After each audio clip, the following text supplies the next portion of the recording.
चंद्रपूर जिल्ह्यातल्या ताडोबा अंधारी व्याघ्र प्रकल्पाच्या पक्षी वैभवात नवी भर पडली आहे।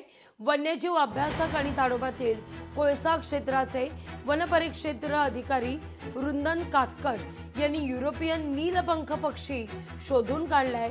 कोळसा कुरण क्षेत्रात हा पक्षी पहिल्यांदाच आढळलाय।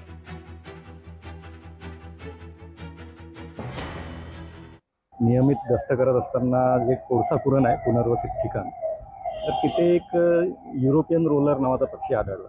त्याला युरोपियन नीलपंख म्हणतात मराठीत, आणि त्याची या अगोदर ताडोबामध्ये नोंद नव्हती। आणि तो स्थलांतरित पक्षी आहे।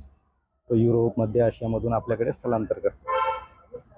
त्याचा आकार आपल्याकडे जो नियमित दिसतो इंडियन रोलर, त्याच्यापेक्षा थोडासा 1 सेंटीमीटरनी लहान असतो आणि दिसायला थोडा म्हणजे त्याच्यापेक्षा डल कलर असतो।